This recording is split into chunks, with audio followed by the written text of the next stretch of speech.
Twinkle, twinkle, little star.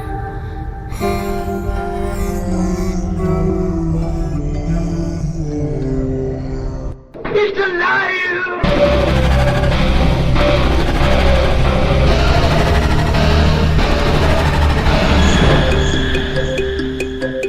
Welcome to Where the Weird Ones Are. Every time I speak, I want the truth to come out. Powerful figures in Hollywood as well as powerful politicians who are in fact not human. They're reptiles or they're lizards or perhaps extraterrestrials.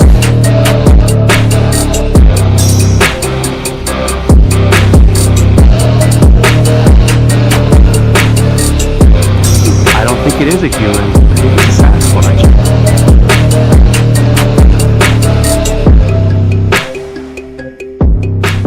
Go ahead and run. Run home and cry to mama.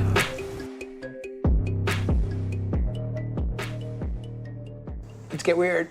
What's up, you fucking weirdos? This is Amanda from The Haunted and the Strange, and you're listening to Kevin on Where the Weird Ones Are. What's up, you fucking weirdos? Welcome to another episode of Where the Weird Ones Are. My name is Kevin, but you probably already knew that, and if you didn't, now you do. Today's episode is with Chelsea from Station59 Podcast. Such a sweet lady. Adore her to death. She's super nice. Love her podcast. You guys should definitely go check it out. Again, it's Station 59 Podcast. She talks about, all these strange and weird subjects. She's also a paranormal investigator. So we talk about some of her experiences. She grew up in a haunted house, so we talk about that. And she saw a full body apparition while investigating at the Trans Allegheny Lunatic Asylum that was pretty recent to before recording with me. So that is pretty interesting. But yeah, so go check her out, show her some love. Really enjoyed this conversation. But with that being said, if you guys are looking to flavor up your dinners, your foods, your lunch, whatever, steak, chicken, eggs, whatever, I highly recommend Bigfoot's Breath by Flavors of the Forest. It's raw garlic dust. They freeze dry it, and they create this really potent garlic powder that you don't really need a lot of to really taste it. So it's really good. If you're into making your own pizza crust and stuff like that, that's definitely a avenue to use. They also have raw ginger dust. So definitely super potent, a lot better than what you're gonna get at the store. So I highly recommend going to flavorsforest.com and checking them out. Love them. They're based out of Oregon. It's Nelson and Matt. They run the company together, so it's good shit.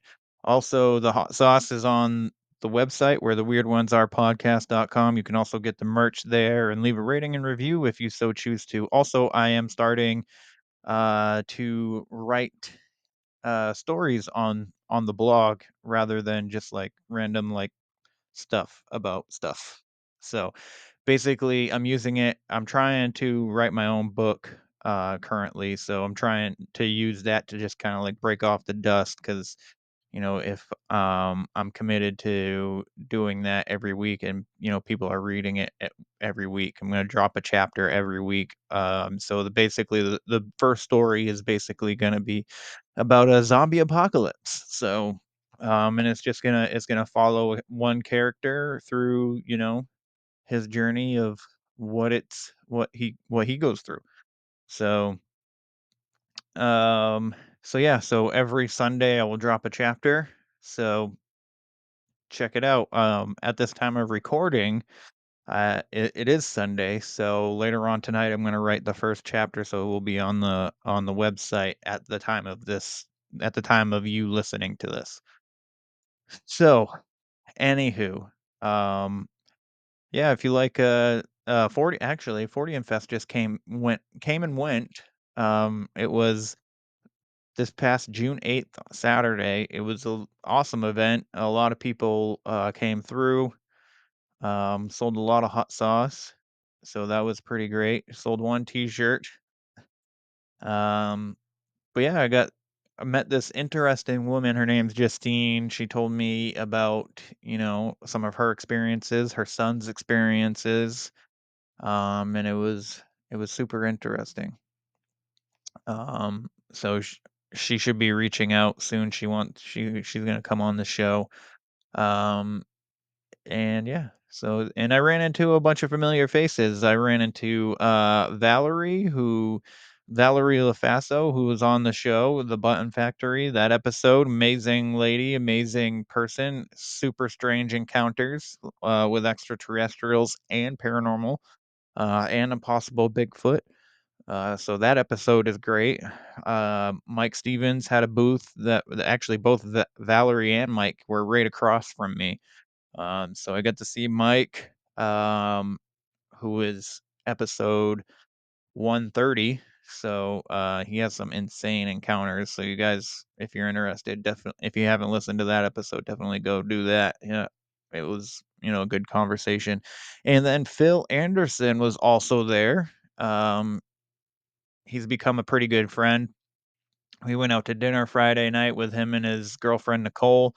Um, had such a good time hanging out with them. Um, and then getting to hang out with them at 40 Fest was great. Watching Phil's speech, I was actually in his presentation, so that was pretty cool.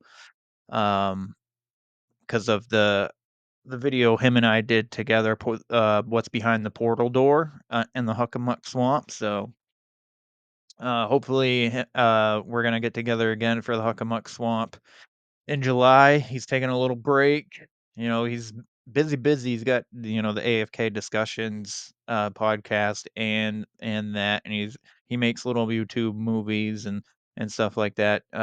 Which I think does comedy video movies for YouTube, and he hasn't made one in a while, but he wants to get back into it, and he is pretty funny, I would say. So you guys should definitely go check out his podcast. I actually got a shirt which I wanted to wear for this recording so you could see it, but it's downstairs somewhere in one of my bags. I just haven't unpacked from 40 and Fest yet. So, anyways, go check out Phil's YouTube channel, Exploring with Phil. Phenomenal guy. Check out his the podcast that he is the co-host on, AFK Discussions. They basically do the same thing that I do here. And then I got to see Missy and Richie from Paranormal 5. They're the ones that hosted the event. Lovely people. Their kids were basically running the show. No, I'm just kidding. But their kids were there helping out, and it's pretty cool to see such a tight family like that. So, um, if Missy and Richie, if you're listening to this, it was an amazing event. I hope you guys do another one. And yeah, it was lovely to see you. And that's pretty much it. Oh, and I want to give a real quick shout out to, um, what is it called? Haunted Cups Coffee. So it's a coffee company. They're based out of Biddeford, Maine, which is like 2 towns away from us here in Sanford. And I got the Trick or Treat coffee brand, and it's really tasty. I like it. So it's ghoulish good peanut butter and chocolate, and you can pretty much taste it. Lovely couple. I enjoyed talking to them. Got their obviously I got a bag of coffee. I'm gonna get more probably. This might become my regular coffee that I get every week instead of Black Rifle Company, the Cactus Squatch, which I still love that. Who knows, maybe I might interchange back and forth, but this is really good coffee. Love the taste. I drink black, so to have like a little bit of a taste rather than just straight up black is, it's pretty cool. So I don't ever put cream or sugar in my coffee. I like hair on my chest. No, I don't. I don't like hair on my chest. Um, that is something that my dad used to say when I was a kid to try and get me to eat my vegetables, and I was always like, I don't want hair in my chest. Why? That makes me not want to eat my vegetables even more. Anywho, again, 40 and Fest was amazing. I highly recommend you guys go and check out books by Valerie LaFaso. Check out Granite Sky Services and Granite Skies, the book written by Nomar Slevik, which is based on Mike Stevens' encounters.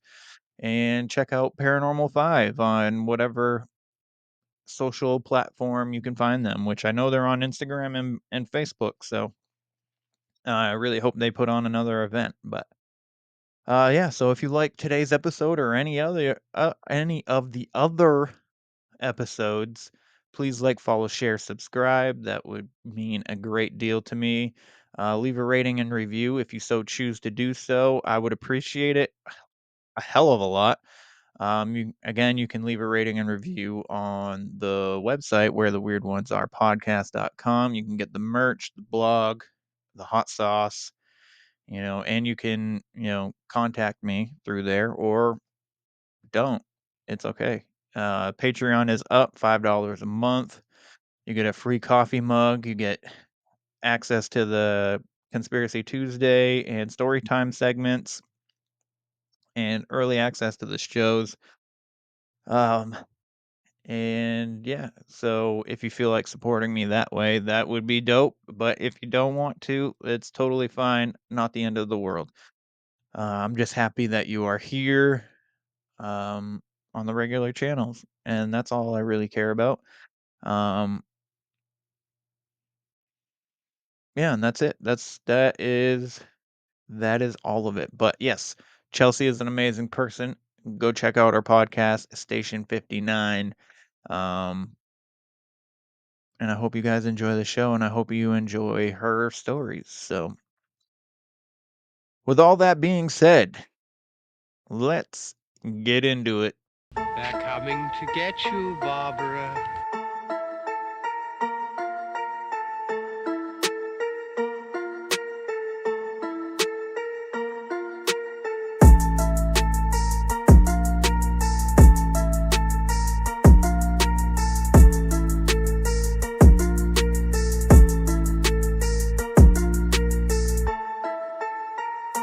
Let's get weird. Let's get weird. Let's get weird. Let's get weird.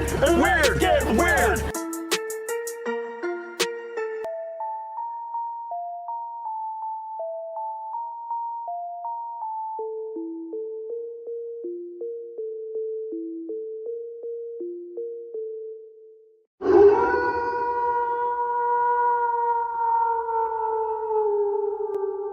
What's up, everybody? Welcome to another episode. So happy that you are here. Today I have Chelsea, the host of, sometimes I say this backwards, so Station59 Podcast, right? Yes. Sometimes I say 59 Station, and I'm just like, and I'll type it in when I go to search you, because sometimes, like, when I have to, a lot of people that I interact with, they don't necessarily come up on my feed anymore, because there's so many people now.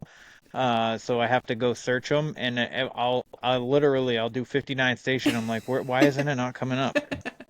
I'm like, oh yeah. So happy to have you here, Chelsea. So if you don't mind, really quick, just letting the good people know a little bit about yourself, what it is you do, and where they can find you.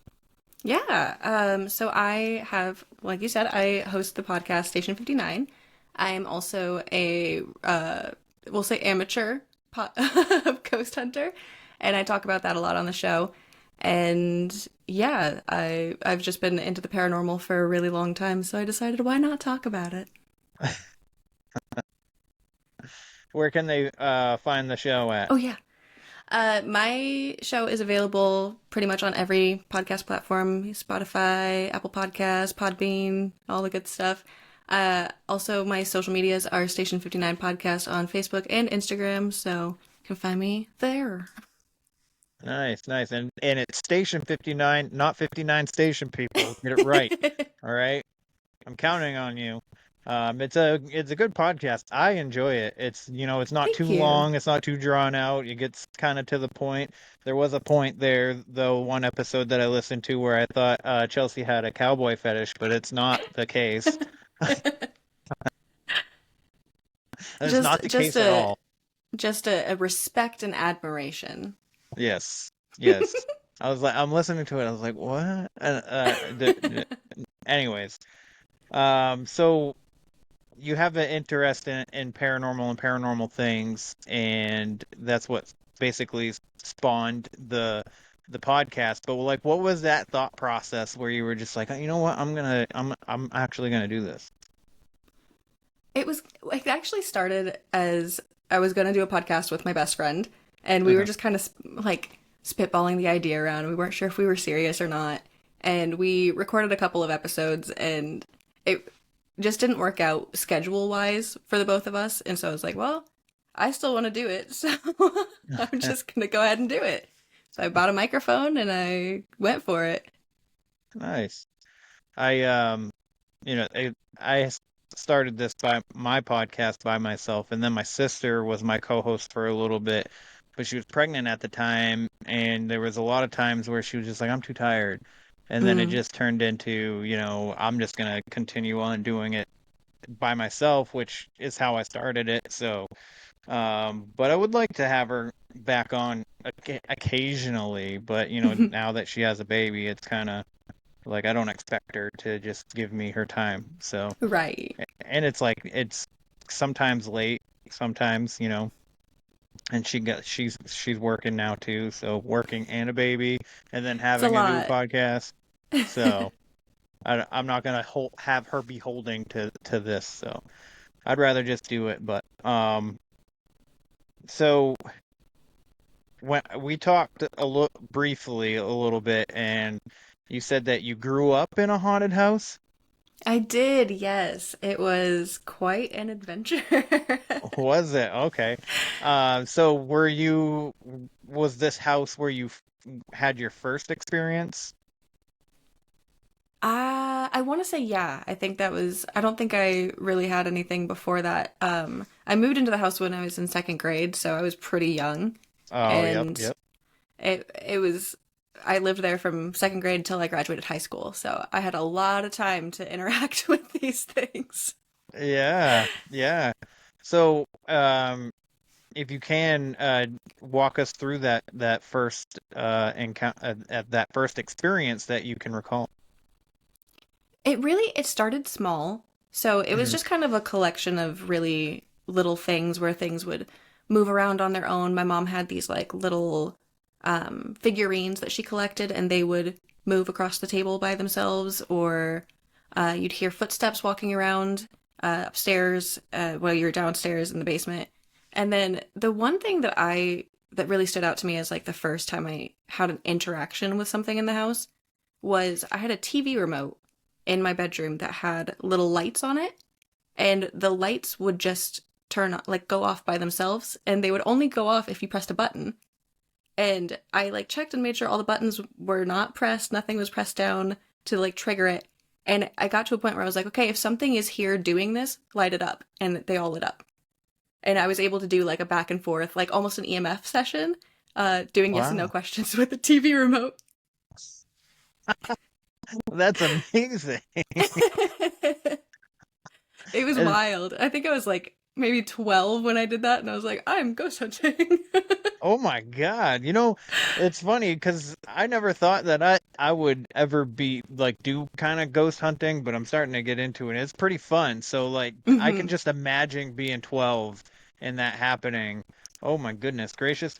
I was 12 and my sister and I would sit in her bedroom or my bedroom with the lights off, and we'd just sit there and stare at like the wall and be like, "Do you hear that? Did you hear that?" Trying to freak each other out. Yeah. So out of all the experiences that you've had in this house, did you have any that like scared the crap out of you or felt negative in any kind of way? Oh yeah. I think we had a lot of different entities in the house. So we had a lot of different kinds of interactions. There was definitely one that was not nice. It was violent and it manifested as a shadow, and the shadow would like pop out and try to scare us. And there was one time, I talked about it in one of my episodes, but I was doing laundry, and at the very end of the basement where I was, there was a shadow on the wall. And I thought it was mine at first, but then when I moved, the shadow did not move with me. And I realized that's not me. And then it was like as if it knew that I had noticed it. It dropped down behind the pool table and like peeked out from behind it, and it was like crouched down, and it looked like it was about to just run. And I was like, nope, I'm not doing that. Burn the house down. Yeah. I never went back in the basement after that. That we moved out maybe 6 months after that, but I was like, for any reason, I will not go downstairs. Yeah. So it was just a complete like shadow figure, is black and everything. You couldn't see any like details or anything, right? Yeah, no, it was just a shadow. Like it looked like my shadow on the wall, and then it was able to move of its own accord, and it was like, oh, cool. That's not supposed to happen. Right. You want to know what's funny? Is that you see a shadow person in your basement growing up. I saw shadow people in my basement growing up. Well, I mean, Oh, really? you only saw this one instant, and you were like, I'm never going in the basement. I was like, there's Nintendo downstairs in the basement, so I have to go down there, you know what I mean? I'm Jess. And I'm Jen. And we're the hosts of the What the Fuck Is That podcast. Have you ever wondered, what the fuck is that? Well, we found the podcast that dives deep into the mysterious and the unexplained. Picture this: gripping storytelling, unexpected twists with a touch of humor just to keep you on the edge of your seat. All of that and more on the What the Fuck Is That podcast, your go-to destination for chilling true crime, spine-tingling mysteries, and paranormal wonders. So if you're ready to unravel the unknown, search for WTF Is That podcast on Spotify and hit that follow button. Trust us, you won't want to miss a single spine-chilling episode. Subscribe now and join the mysterious journey. Bye!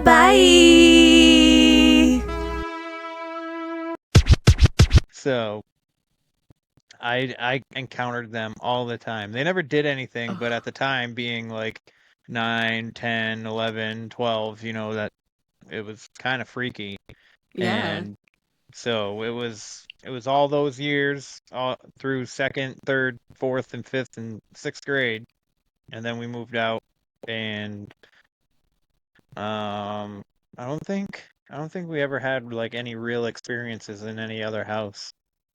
I mean, there was like small noises and stuff like that, but we lived in most apartment buildings, because the house that I lived in when I was seeing the shadow figures in the basement was my grandparents' house, and that was a new build kind of at the time, I think. No kidding. The house that I grew up in was my grandparents', and they were only the second owners. Oh, no shit. How wild is that? That's crazy. It's synchronicity. Right. That's amazing. Did you grow up in Maine too? I did not. Grew up here in Iowa. What is it like I've never been to Iowa. What is it like out there? Not to disparage my home state, there's not a lot here. We've got a lot of farms. We've got like 2 or 3 cities. I happen to live in one of them, so I got out of the small town that I lived in initially, and yeah, you can drink. We have some good restaurants. That's about it. We have a lot of bars. Well, you got to, if you're farming all day, you need a bar to go to, you know? Exactly.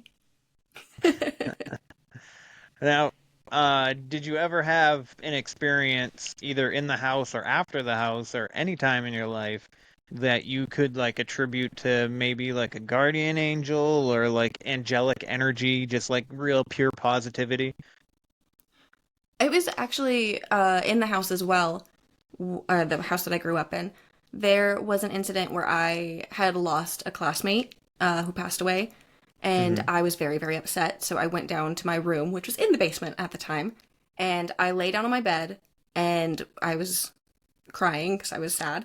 And there was like a hand that came up and tucked me in. Like, I didn't get under the blankets came up over me, and then I felt a little pat on my shoulder, and I was like, oh, my mom came into my room and I didn't hear her. So I sit up to talk to her. There is no one in my room.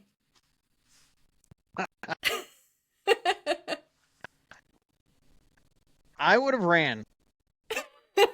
I'm a runner when I get scared, especially like that. God, I hate it when my hair like gets all tucked in the freaking rim of my hat and then it gets all uncomfortable. I should have just not wore it, but man, I don't think I've ever been touched, but or like a blanket anyways.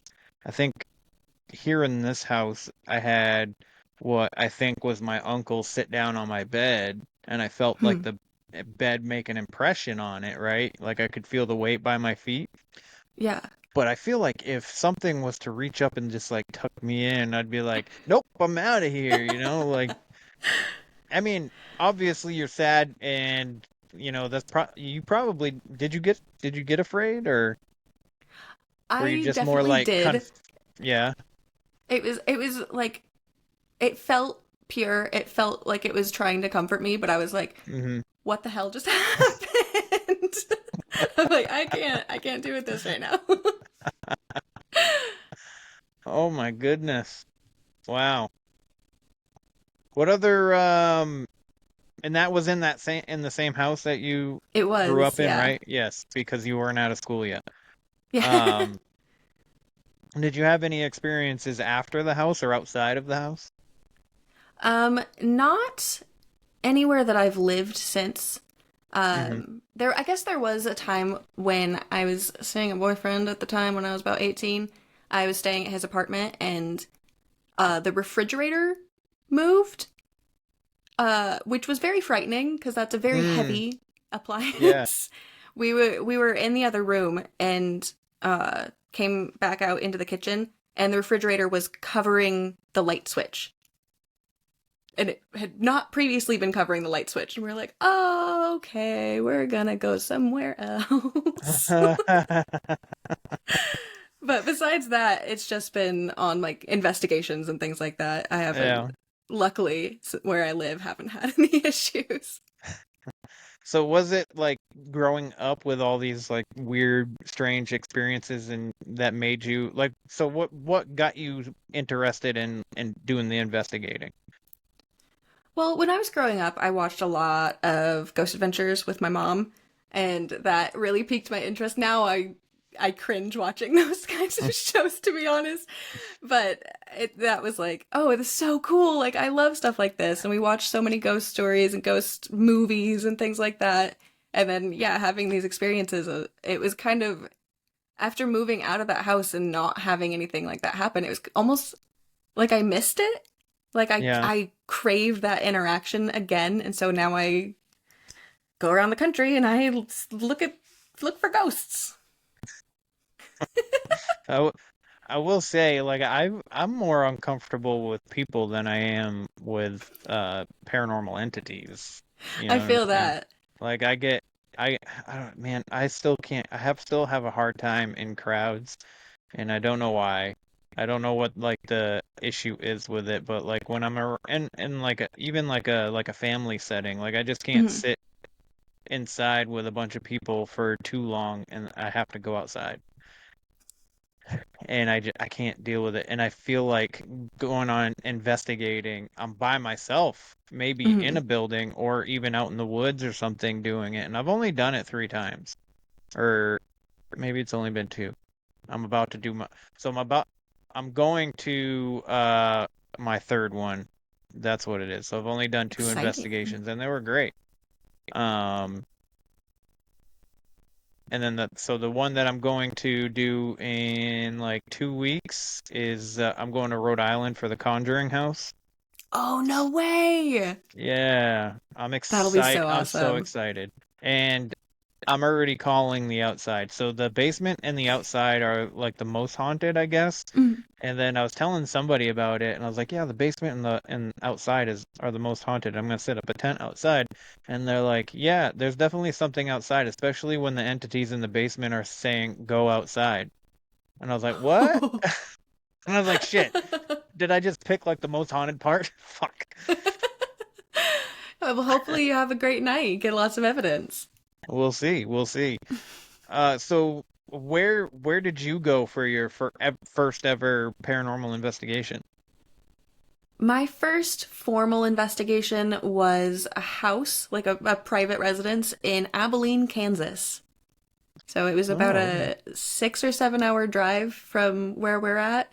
And my friend and I just, I don't know, we went down and we investigated this guy's house. And I had my name called during an Estes session, which was crazy. But it was fun. And then since then we caught the bug. We got to keep going. What's the story with the house? Like what's the story behind the, I guess, supposed haunting? If I remember correctly, it was the first building in the town.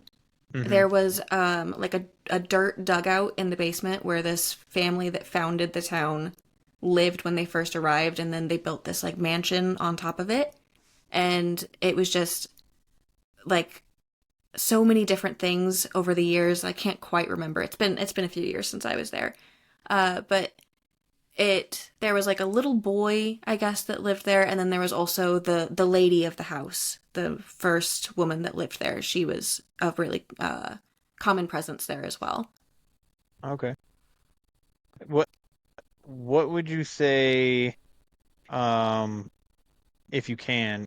I'm not trying to put you on the spot, but what's your favorite? Do you have a favorite place that you've done an investigation in? Ooh. Honestly, I just got back from Trans-Allegheny Lunatic Asylum out in West Virginia. No shit. That was insane. I would go back there in a heartbeat. Oh my goodness. I want to go there. I saw an apparition. Did you? Like a full body apparition for the first time. Tell me more. Like, how did this go down? So we were on the 3rd floor, and there's the criminally insane unit. So I was with a tour guide. We had just started this floor, and she was just telling us about the different claims and taking us through the building. And we're standing at the top of the hallway. We're looking down, and one of the friends that I'm with sees a shadow figure, like, pop out from one of the doors. And so we're all like, oh my God, look for the shadow figure. So we're staring down this hallway, and at the very, very end of the hallway, I see something white. And there had not been something white there previously. So I start to focus in on that. Then it moves, and as it kind of like comes into focus, it's a dude in a hospital gown walking across the hallway. And then he got to the end of the hallway and stood there for a second and then just kind of faded away. And I just watched it happen, and I was like, dude. God damn. I was so scared. But like now I'm so glad that I had that experience, because so many people don't get to have an experience like that. But in the moment I was like, I want to go home. Yeah, I don't blame you. I've seen some stuff growing up. So, like, I've seen apparitions when I was a kid and stuff, and it's not a good time. Yeah, it's very scary. Yeah. I've only seen one, like, full body apparition, but I couldn't see his face. But that, like, makes it worse somehow. Yeah. I feel like it, like, looking back on it, it was positive. Obviously, at the time, I was scared, like, to death, to the point where I had, like, sleep paralysis, but I wasn't sleeping, so it's not sleep paralysis, but you know, like that feeling where you want to run and you can't move. Yeah, that's what I felt in that moment. But he was just like, he's like, be patient. And I'm like, about what? And he's like, you'll know. And now I think I know. I think it's just be patient with life, really. Like, just mellow out. Like, stop trying to make everything happen all at once. You know what I mean? That's how I take it now. Yeah, I mean, for sure. So What else? Did you have anything else happen when you were there investigating other than that? Oh yeah. This I keep forgetting about this for some reason. Like it just my brain deleted it from happening apparently. But we were our very first room that we were in. I tossed out some cat balls. Uh just they light up if something touches it or if it senses motion, whatever, they light up. Yeah. So I toss 4 out because I have 4. And nothing happens. We go to pack up, leave the room. I only have 3 cat balls. And so we search the room. We can't find the 4th one anywhere. And I look in my bag, make sure that I didn't have, I didn't think I set out a 4th, but I actually only set out 3. No, there was no other cat ball in my bag. So I'm missing one. And we go about our night and we're working our way down this hallway. We get to the very, very end of the hall. My cat ball is sitting inside one of the rooms. At the very end, opposite end of the hallway. I was like, what? How did that happen? Oh my God. It was crazy. That is crazy. That is very crazy. Not that you're crazy, but that situation is crazy. Debatable.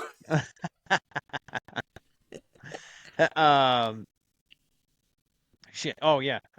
Do you film your investigations at all, or no? We're dabbling in it. We don't have great cameras at the moment, but I did record a little bit of our EMF sessions and things like that when we got we have a digital recorder now. So we did some EVP sessions and we did catch a couple. So I'm gonna try to upload those to either my TikTok or my YouTube, just to be like, hey, look what we got. But we're trying, but we need some better equipment first before we really go for it. Yeah. I bought this shit. It's not up here. I was gonna show you, but I bought this camera because I want to do investigations, but I need SD card, and I bought one and I put it in and it just keeps telling me error, and then it says that I have to format it on my computer, and I'm like, well, how the fuck do I do that? I don't know how to do that. I barely even know how to run this podcast. I feel that. Oh my God. I was on a guest spot on another show and they were asking me technical questions. I'm like, I don't know. I'm figuring it out as I go. Don't ask me things. Oh my goodness. But you do use tools and stuff when you go investigating. I do, yeah. Like the cat balls and stuff, obviously. What are the cat balls your favorite thing to use, or is there another thing? Honestly, I think the spirit box is probably my favorite. Oh my God, I've gotten some really cool stuff from. I was at Missouri State Penitentiary, and we had some crazy intelligent responses coming through the spirit box, just crystal clear. Wow. How often do you come towards the East Coast? I've only been a couple of times. Last year, I took a road trip all the way out to Philadelphia to go to Eastern State, and then we hit Waverly Hills, Trans-Allegheny, and West Virginia Penitentiary while we were out there. We didn't stay overnight in any of the places that time. We were just taking tours and things. But then we went out 2 weeks ago now to Trans-Allegheny for an overnight, and that is about as far east as I've made it. Nice. Not that, Missouri, because you said Missouri. I'm not saying Missouri is actually east, but I would say it's pretty close to East Coast. But, I was just because you said West Virginia too, right? Mm-hmm. Yeah.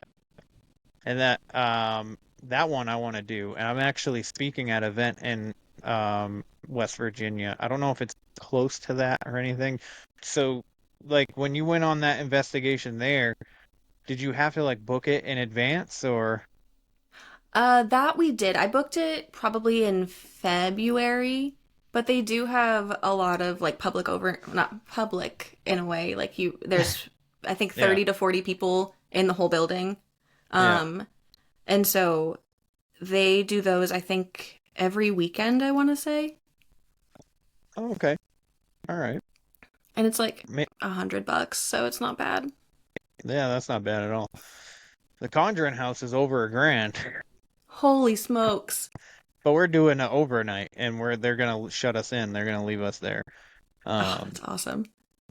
We have to check in at 7 p.m. on Tuesday the 18th, and then there's no formal checkout. They just want us gone by 8 a.m. on Wednesday.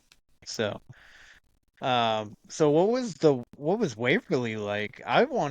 That's another place that I want to go to so bad. I've heard so much about it. Tell me what it was like for you.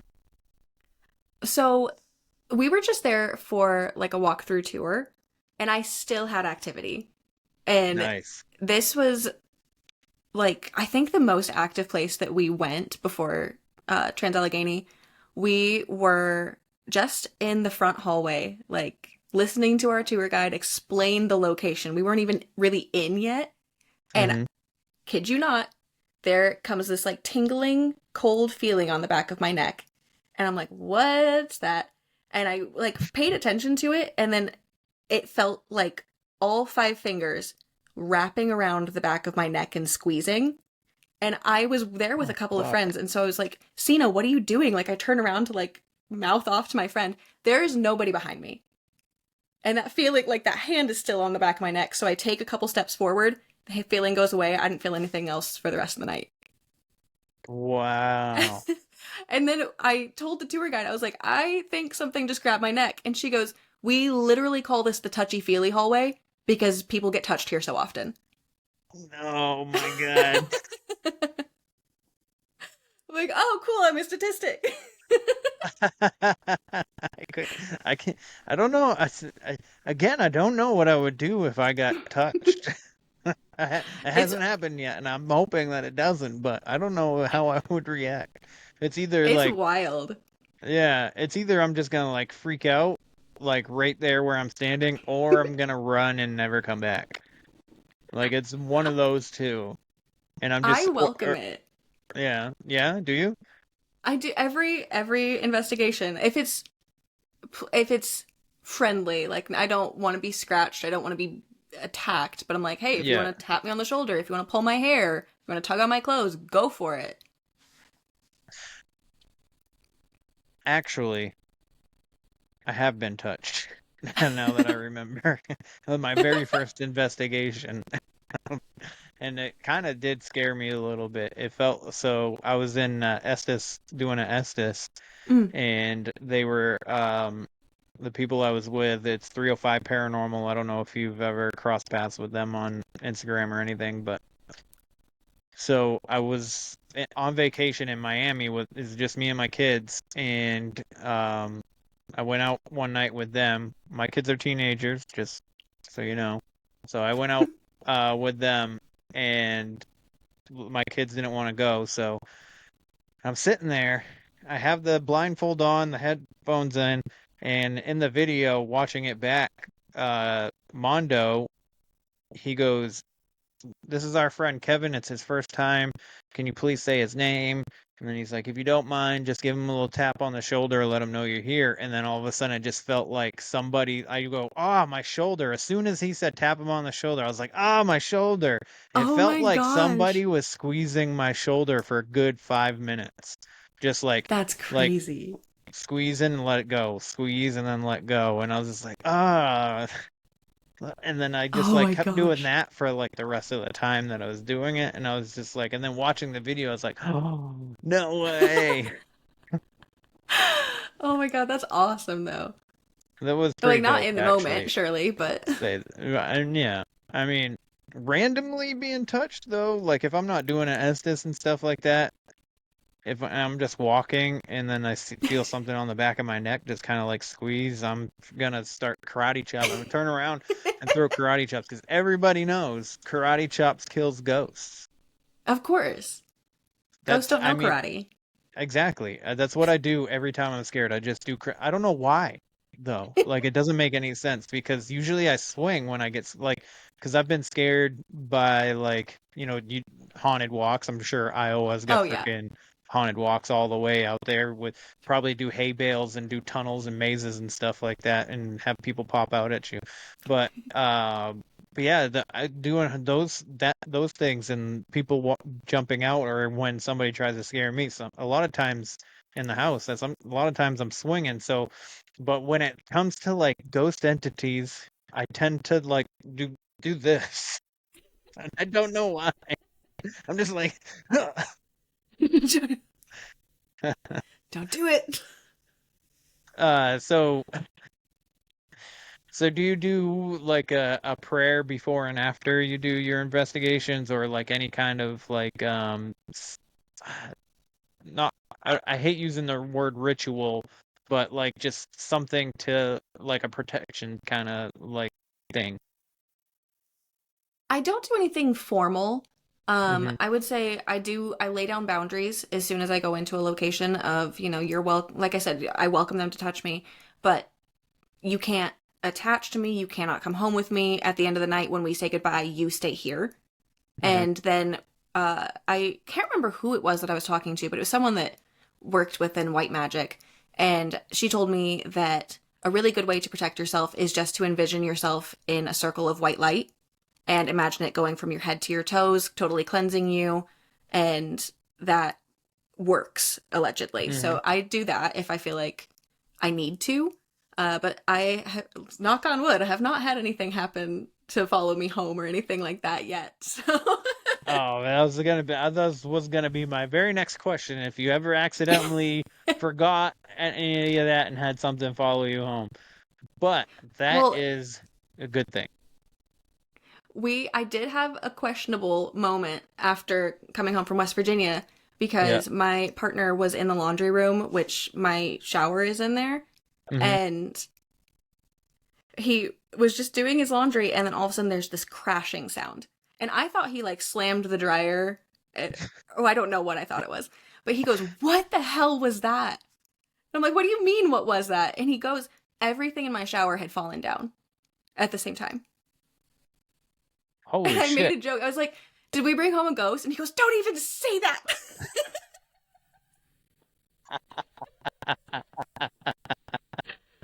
Yeah. Is he a believer? I would say he falls into the skeptical side of things. He definitely was a firm non-believer before we got together. And now I've come home with so many ghost stories that I think I'm swaying him a little bit. But How long have you guys been together? Just over 4 years. Nice. Yeah. I like that. Long-term relationships make me happy. So he's starting to come to the dark side, huh? I like to think so. Yeah. I think there's so many people that I talk to where they have, a partner that, is more skeptic than anything else. And you listen to their stories and then they're like, well, I told him or I told her this or that, and then they were like, and then we just watched something like move together, and then he's like, well, maybe. And I'm like, what do you mean maybe? Maybe. We just saw it. Yeah. It's interesting. I don't think I've ever been with anybody that didn't really believe. So,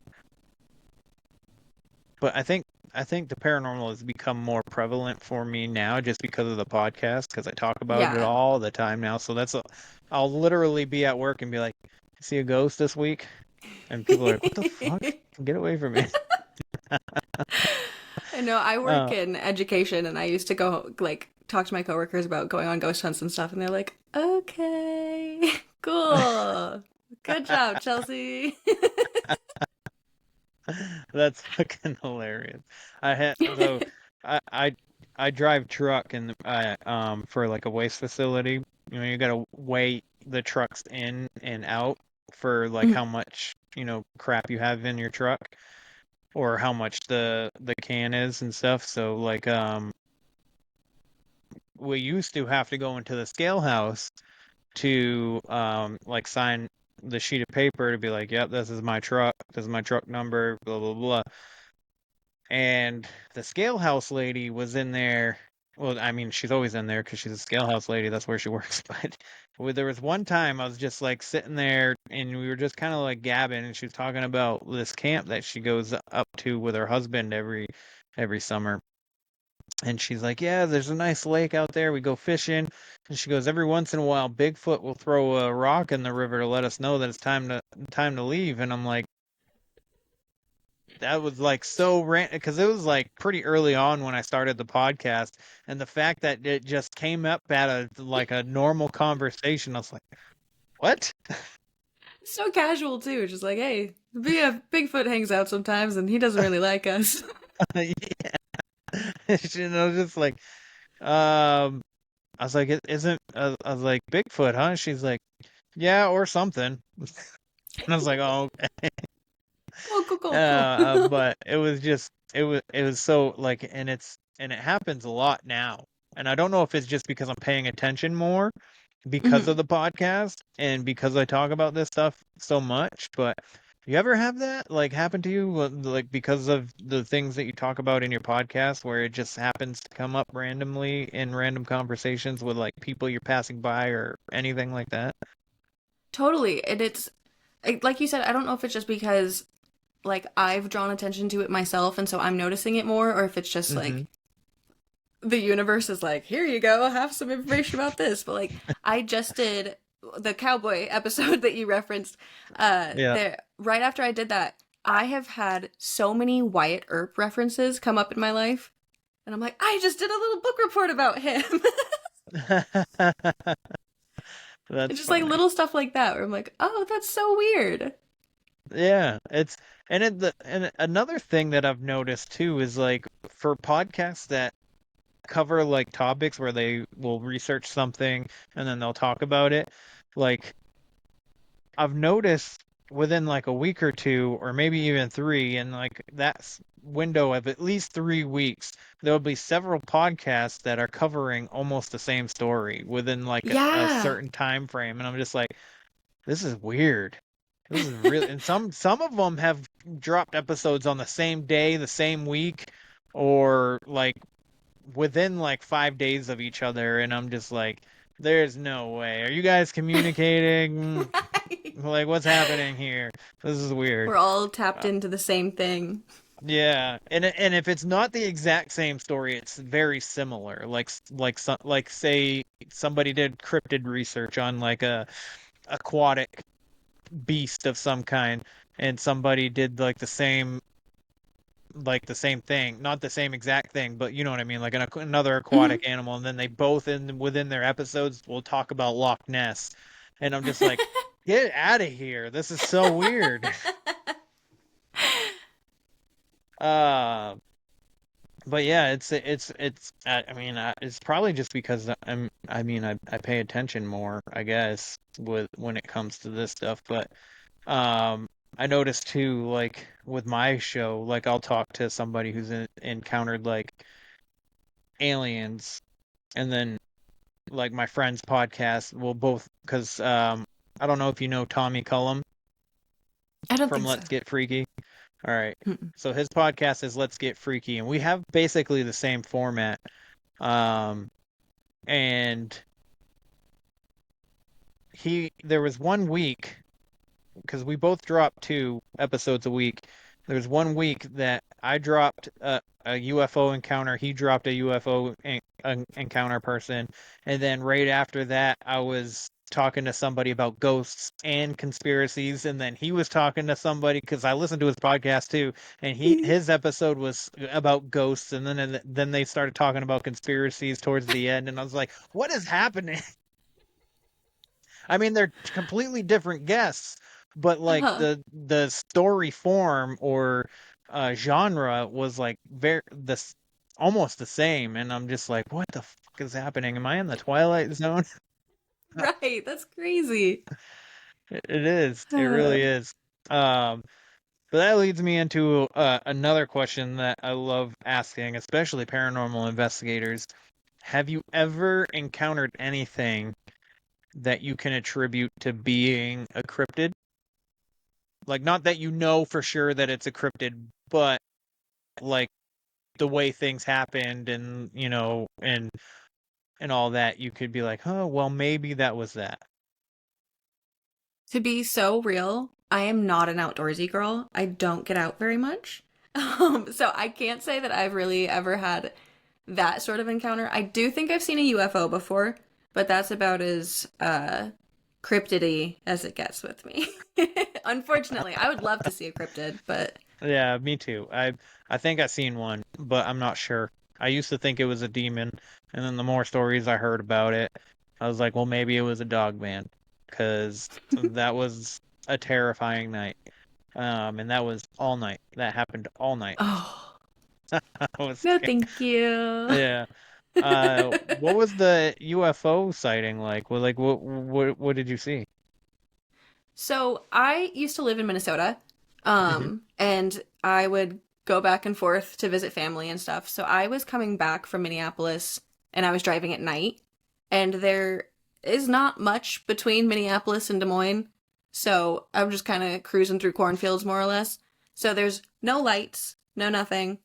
There's one casino that you pass along the way, so I just got past the casino, and then I see a light in the sky, and it's really low flying, and so I was like, I assumed it was an airplane, but then it just kept keeping pace with me.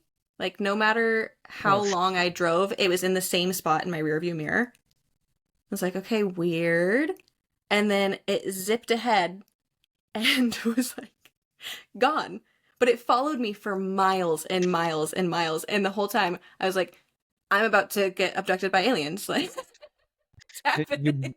You might have, to be honest with you. Do you have like any kind of like part of that drive that you don't really remember?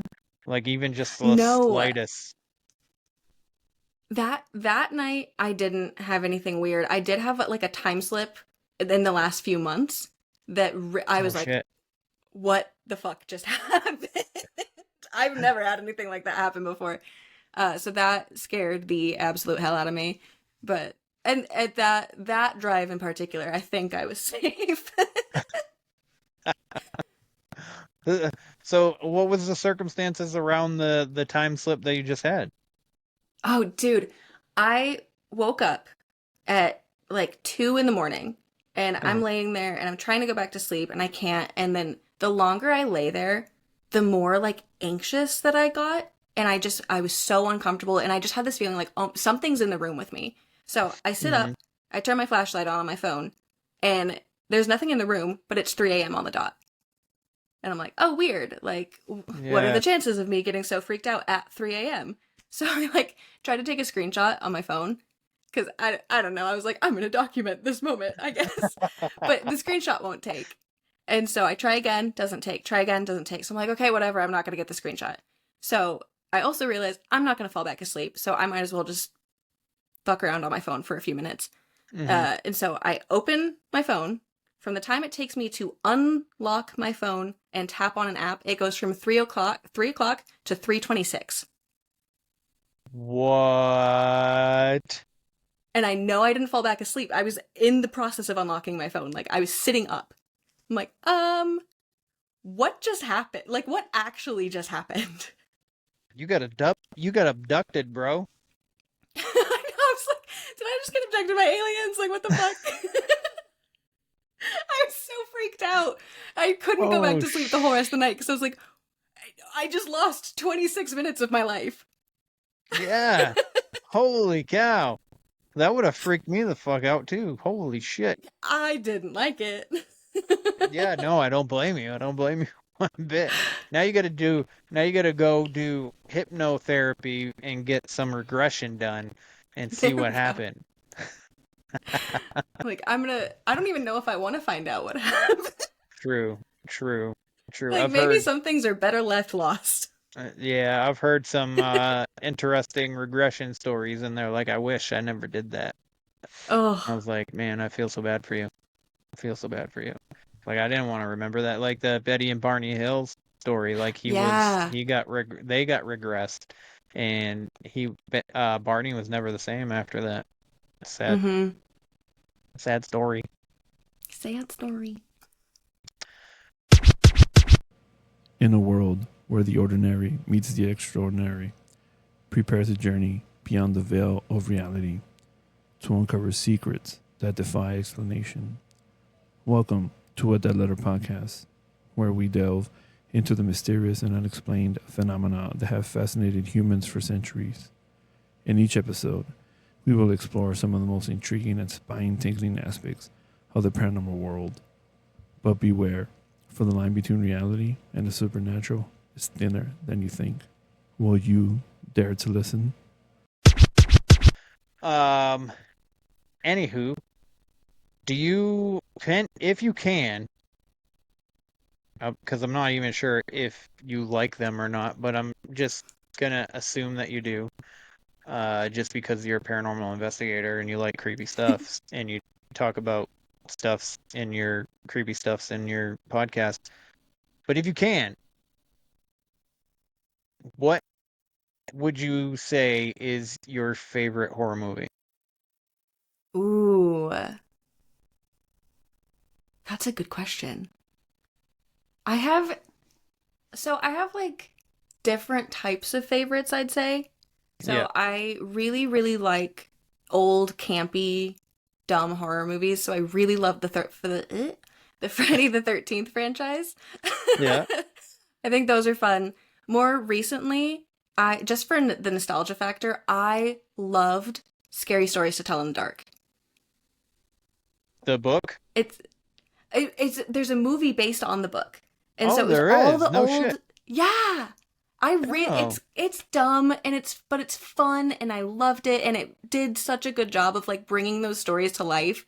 And the Scarecrow scared the hell out of me. I didn't like it. I rewatched it recently and it was still scary. I didn't know they made a movie out of the book. That's awesome. Yeah, you should watch it. I got to now. Have you ever seen Fear Street on Netflix? I think it is on there. I read Fear Street books. I have not watched it though. All right, because there's 3 different movies that they made, and it takes place in different times. Like there's one that's present day, there's one in the 80s, and then one in like the late 1800s. And they all combined into one story because the present day one, you know what I mean? So like it was really interesting. And so it's like Fear Street Part 1, 2020 or 2022 or something, whatever year the first one was, and then it's Fear Street 1984 Part 2, and then Fear Street 18 whatever 1800. And then, like, towards the end, I don't know, maybe I have them backwards. Maybe they're in a different order. But it was so good, and I really enjoyed them. But, like, the movies that really, like, that actually kind of scare me are the ghost ones. And it's because I've been scared by ghosts, I would say. Like, monster movies, they don't scare me. A lot of them tend to be more comical for me than anything. Child's Play used to scare the crap out of me because I watched Child's Play 2 when I was 4 years old, and I'm scared of dolls now, and I'm still scared, to be honest with you. And I used to be scared of clowns, but it's more of like an uncomfortableness now at this point. So it's not really much of a fear, but dolls I freaking hate. Like, get them out of here. Like, I don't want them in my house. Yeah. And I've had people come on, like, and they've had, like, haunted dolls in their background, and I was like, get them out of here! No! I bought a haunted doll off of Etsy. You did? Yeah, I don't have her at my house right now, because my boyfriend does not allow it. But I do. I have a little haunted doll. Her name is Lilith. She throws tantrums. Of course it's named Lilith. Of course. I mean, what else would you have named? Or she somebody came with had the named name, it. granted. Yeah, right. Do you know, like, the story with the doll, like the background? Allegedly, it was like a 17-year-old girl who got locked in an asylum. Like her family put her in there and never came back for her, and she died trying to escape, was the story that she came with. That's terrible. Yeah, not a good time. No. So she doesn't like men. She's very, very sensitive. Like, she needs attention all the time. And I didn't super buy into it. Like, I bought it because I thought it was creepy and fun. And then I ignored her for a while. Like, not intentionally. I just was working a lot. And I didn't say hi to her when I came home. And I went into my bedroom, and there's just stomp, stomp, stomp, stomp, stomp across my apartment. And then it sounds like things are falling over. And, like, we had 2 cats. My roommate and I, we had 2 cats. And so I'm like, what the hell are the cats doing? And I go out and I poke my head out. Her cat's in her bedroom. My cat's in my bedroom. Nothing's out of place. There's just loud noise. And we lived on the top floor, so it's not someone above us. I was like, okay. And I just talked to the doll, and I was like, listen, we'll hang out tomorrow. I just need you to stop whatever this is. And then it was quiet the rest of the night. Holy shit. God damn, that's I can't do it. I can't, that, haunted dolls or just dolls, I can't do it. I can't. No, not me. Not me. Pick somebody else. What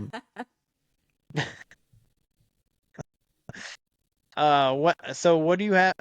No, actually, I wanted to ask about the I can never say it, trans Allegheny. You know what I'm trying to say. Yeah. What was the investigating that like? How'd that go for you? It was a lot. There's 9 acres of floor space in one building alone. So it was a lot of ground to cover. You got 2 hours per floor. And that sounds like a lot until you're in this just massive, massive building, and every room has a story, and you have to decide where you're gonna, like, budget your time. Like, do I spend time with this spirit? Do I like give this one a chance to come out, or do I just move on because I have a whole other side of the building to get to? So it was a lot to handle, I suppose. I would love to have multiple nights there. But it was great. Like, we had some really, really good activity, and the vibes were atrocious in the best possible way. And I loved it. I really, really loved it. I would totally go back. Good. Because that's another place that I would like to go. You know what? I just might become an investigator and say, fuck this podcast. No, I'll probably still do this podcast. But I might just, like, man, I don't know. I've seen so many, like, other investigators get, like, TV shows. Not that I want a TV show, but I'm less like, are they that interesting? Right. So, like, if somebody wants to make their stuff, like, into a show, like, I'm just like, they must be I want to encounter whatever the fuck they're encountering to get a show, like, and not even just to get a show, just because I want to encounter it. You know what I mean? Exactly. So, but to go back to your point, like, freaking, because what you said earlier, because you watched Ghost Adventures and stuff like that, and that's how you get started. And I watched Ghost Hunters with the taps, and I started to watch Ghost Adventures. But you want to know what I've never been able to watch? It's a really stupid ass fucking reason. But, well, so there's a reason why I never watched Ghost Adventures. I watched maybe 2 episodes and I couldn't continue.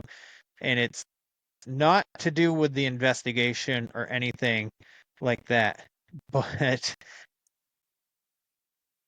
it was his hair. It was his hairstyle. I was like, I can't fucking watch this.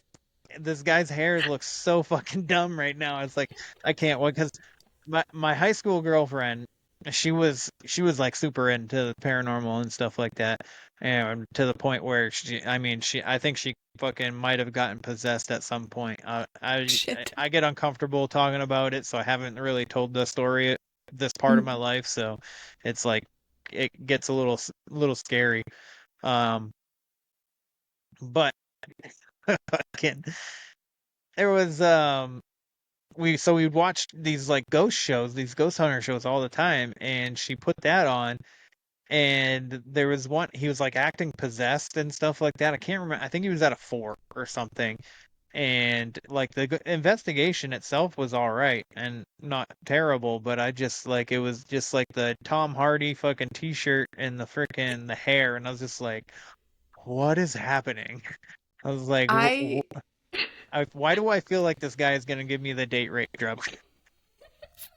I had the biggest crush on Zach when I was like 16. I thought he was the cutest thing in the world, and I was in love with him. And now I try to watch that show, and I'm like, ooh, no. What was I thinking? I can watch it now with now that he wears a hat, because I think he's going bald. But there's this couple, I don't know if you've come across them. There's this couple that does parody ghost adventure videos on TikTok, and she dresses up as like the old Zach Baggins, and the husband fucking dresses up as the new one. So the husband's got the freaking flannel button up with the fucking glasses and the straight brimmed hat, and then she's got like this fucking weird ass wig with the hairdo, and she's got the Tom Hardy with fake muscles in her shirt. And she's like, so when she's dressed up and stuff, like he'll act like Aaron, the cameraman or whatever, and she'll be like standing there and talking or whatever, and then the husband will go, I think a ghost just touched me. And he goes, and she'll go, what? No, Aaron, the ghost touched me. That didn't touch you. The ghosts think that I'm hot. It's so accurate, though. I fucking die every time. Ugh. Every time I see those videos. I used to see them like almost every day. I haven't in a while, but it fucking cracked me up so hard. Oh my god. Anyways, so what do you have coming up next for investigations? We just booked, and we booked in advance. So we just booked for November. We're going to go to Edinburgh Manor here in Iowa. We've been trying to get in for a few years now, so I'm very excited. Nice. But that's really all we've got on the books right now. I'm going to try to worm some more in there, but nothing solid besides that. Nice. Well, if you do a YouTube video, I'll definitely watch it. Perfect. I sometimes I'll lay like my last like hour before I'm actually going to sleep. I'll get in bed and like get ready to go to sleep, and I know it's gonna take me a while, so I'll just sit there and I'll watch like ghost investigations on YouTube and stuff like that. It's I think there's a lot of people, like genuine people on YouTube, that are a lot better than the people who have TV shows. I'm just throwing that out there. Yeah. There's one guy that I watch. Oh, sorry. Yeah. Go ahead. No, I was just gonna say there's a few of them out there that I feel like are making shit up just to make a YouTube channel, and you can kind of tell, I feel like. But go ahead. What are you gonna? Who do you listen? Who do you watch? He's not like full-time ghost stuff, so it's not like a dedicated paranormal channel, but his name's Garrett Watts, and he does like feel-good ghost hunting, and I just adore him so much, and his videos just make me so happy, but they're so scary. He gets like really, really good evidence just by going in and being a goofball, and I love it. I love his videos. Nice. That's cool. I like that. There's this gentleman, his name's Keith Evans. I had him, he was like one of my first guests on the show. He's an author, and he just goes in the cemeteries. He's like in his 80s.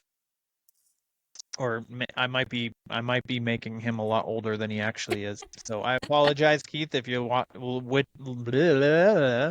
if I can speak. If you're watching or listening, I apologize if I aged you. But I know he's an older gentleman. He's retired, and he'll just go like he does these paranormal short sessions, and they're like 15 to 30 minutes long. At like 30 minutes is the longest, and he rarely ever does 30. But they're really interesting, and he'll sometimes like do like the heat signature camera and stuff like that. And like he doesn't get like a whole lot of evidence or anything, but it's still like it's just interesting to watch the process and Yeah. stuff like that. And he's out there during the day just in a cemetery, and he'll say their name, he'll talk about their gravestone and what kind of gravestone it is, and just Cool. I don't know, it's just I don't know if it's just because I talked to him and that I've gotten to know him a little bit and stuff like that, but I just find his, little short paranormal sessions like interesting, and sometimes that's what I'll watch right before bed too. So I don't know There you if you go. want to give him a shot. For sure. That's an interesting one. I know it probably might be a little boring to some, but I personally enjoy it. I like the ones that are a little like I wouldn't say boring, but like there's I give more credit to the ones that aren't just oh my god, oh my god, oh my god, this happened, this happened, this happened. It's like sometimes nothing happens. That's true. That's true. That's true. Another good person to watch, if you're ever out there looking for somebody on YouTube, is Phil Anderson. He goes by Exploring with Phil. Oh, I He's think I've seen that. Yeah, he's based out of Massachusetts, and he does a lot of like Bridgewater Triangle stuff. But he's been I don't know if you know the podcast Confessionals with Mhm. Tony Merkel. Yeah, he's good. He went to college with Tony, and so Oh, like cool. so he goes out to Tennessee to visit Tony every once in a great while, and he'll be on the podcast to talk about like his investigations and stuff. And when he's out there in Tennessee, he'll hook up with his because he does a podcast now too called AFK Discussions, and they'll go out to like places in Tennessee and do investigations and stuff like that. And he's just like probably one of the nicest guys. I got the pleasure of being in one of his videos and doing an investigation. That was my second investigation, and we went out to Oh, awesome. the Huckamuck Swamp in the Bridgewater Triangle. So it was pretty cool. It was pretty cool. That's awesome. Yeah, we got this voice on the spirit box said, "Look out," and we're like, "What are we looking out for?" And then it goes, "Bigfoot," and I threw a rock in his face. And then he's like, "Hey, if that's really Bigfoot out there, can you throw the rock back?" And I was like, "Just not at my head, please." Oh my gosh. Oh man, investigating is a lot of fun. I will say that for sure. Mm-hmm. So, anywho, Chelsea, if you have any advice for anybody starting out um, paranormal investigating, what would it be? I would say don't worry about like having the latest and greatest that because a lot of the best experiences when you're paranormal investigating come without the equipment. It's about the feelings that you get, the touchy-feely, the voices, the footsteps, like hearing things in the moment. It doesn't have to be over a spirit box. It doesn't have to be an EMF session.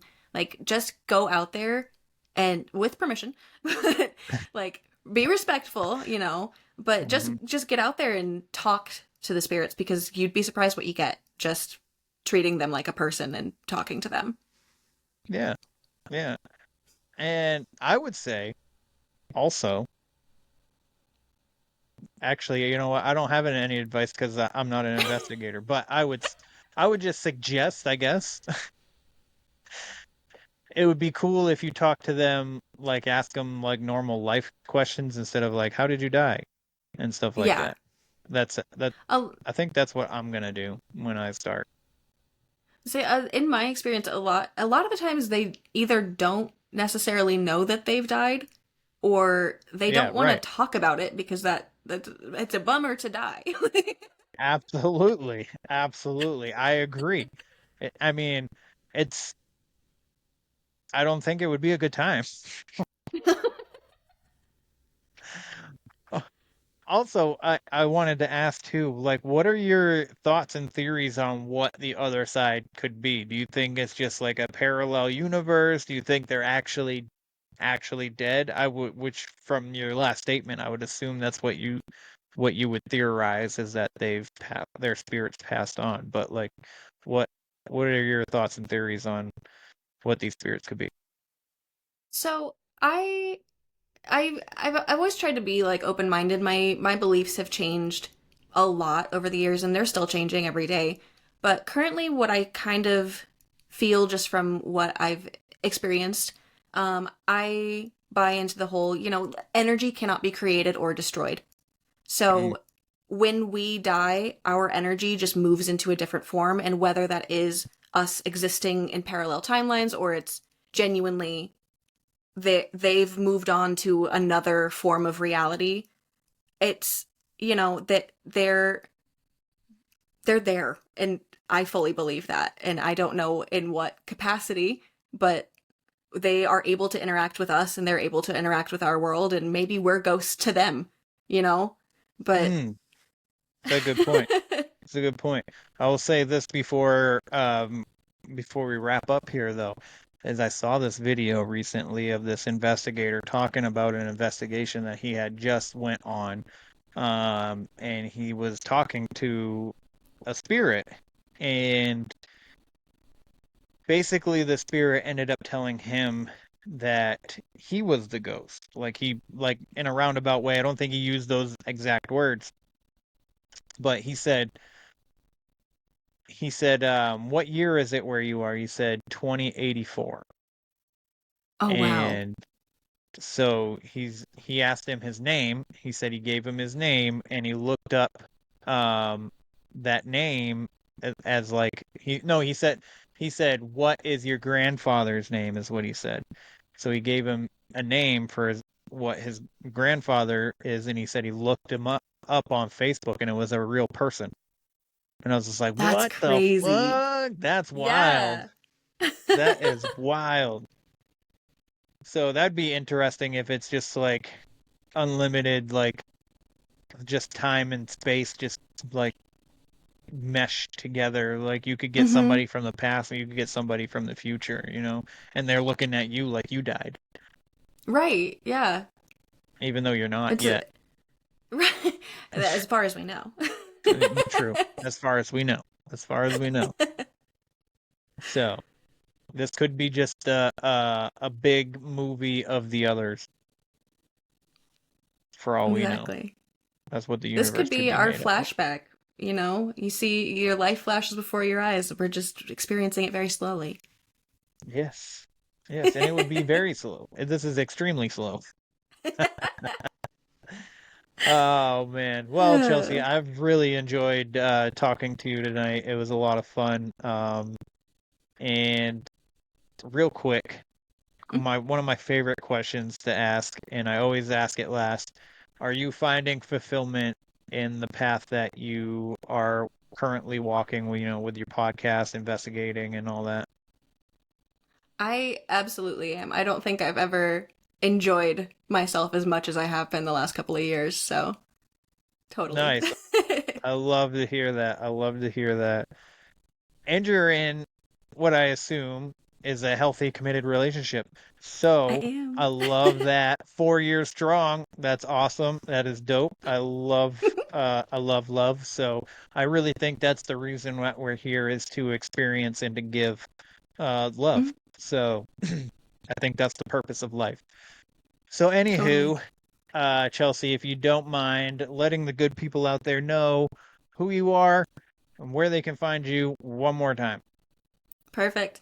So I have been Chelsea DeAnn. Thank you for listening to my voice. If you want to listen to it more, I've got a podcast. It's called Station59, and it can be found on all major podcast platforms.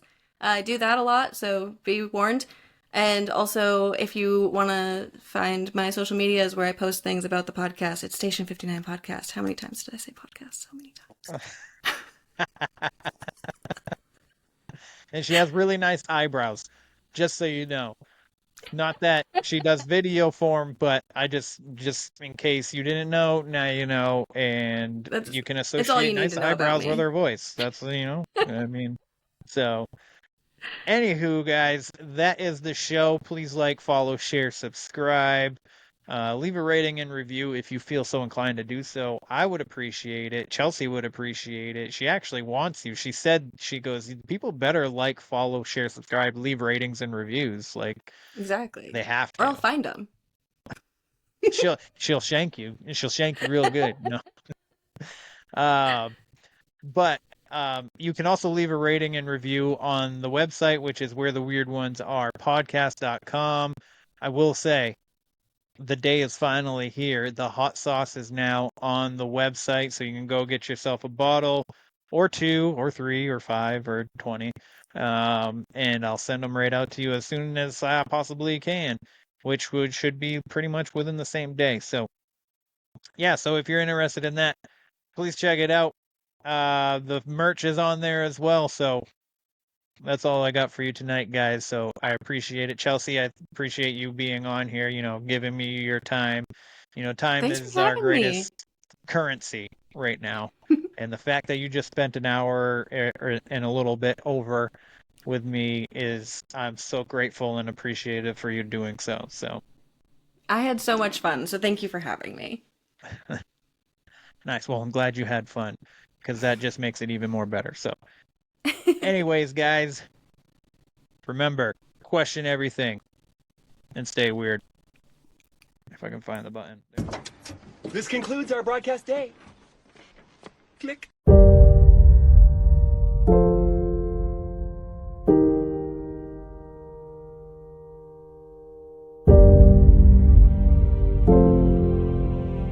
Because in the end, none of us have very long on this earth. Life is fleeting. And if you're ever distressed, cast your eyes to the summer sky, when the stars are strung across the velvety night, and when a shooting star streaks through the blackness, turning night into day. Make a wish.